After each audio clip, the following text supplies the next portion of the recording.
for your opposers. If somebody was seriously trying to harm you and you become a millionaire, the whole town is going to kill that person because you're the same guy that walks into Vanderwerf's and now you're a multimillionaire, so you're going to be their biggest customer. This is big business for them. And if they don't go with it, it's hard to explain when somebody has money, people go with it most of the time. Especially if you win like a $5 million or something like that. It's a big thing for your community. You used to buy $25 from the store. Now you're going in there and you give the guy $2,500. Here, man, I loved you. I have $5 million, $2,500. Buy yourself an e-bike, you know? People do that when they get their $5 million. They're a big member of the community.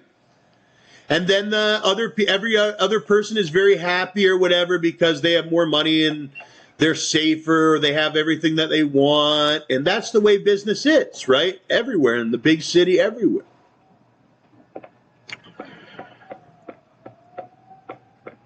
So take that millions if you got the opportunity to take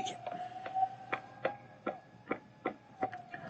And once that opportunity springs up again, I'll be taking it. Back then, I think I didn't take the $5 million because I knew that, well, I didn't even have a firearm back then. It's a real firearm, right? When you know you have a real firearm, it doesn't matter what caliber somebody's threatening you with. You know that with my apartment and all that there would be no capability. My apartment is worth $7 million. It's worth more than Phil Thompson's house. Phil Thompson's house is only worth maybe $1 or $2 million. The building I live in is $7 million. So not even Phil Thompson's powerful rifle. And the funny thing is, the police and all that are more on our side here. We're a bigger corporation.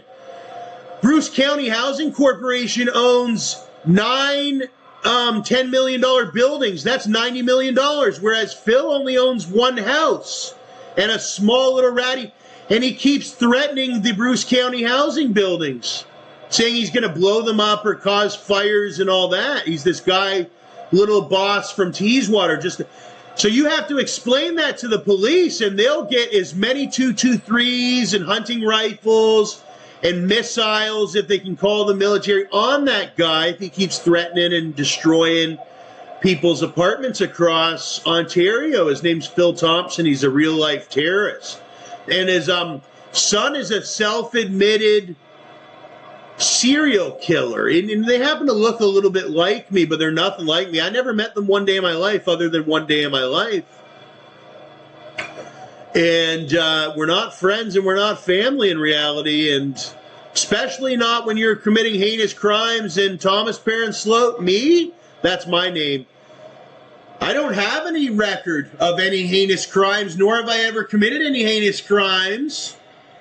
And when you're somebody that's committed these heinous crimes, don't even come near my name and try to tarnish it for my reputation that I've maintained. It's unbelievable how they've tried to mix me up in that whole mafioso when all I've ever did is work legitimately, tax paid and everything. United States, used to work with a great firm out of North Chicago. And they're doing all right. Everybody's doing all right. And and we were just some college kids, what we were. And, but as you get older, see, they always knew I was coming from ground bottom, whereas my boss, he was around the same age as me, but I used to treat him as the boss, right? Because I knew he had his father, and they were, he doesn't have to put up with the crap I have to. But when his dad hears about it, his dad understands my position a little bit because it affects them, because I used to work for them or whatever, the history of it. But it's only this one guy that just keeps picking on us. There's a couple ones when you, maybe even my boss's father would be able to tell him, when you get old,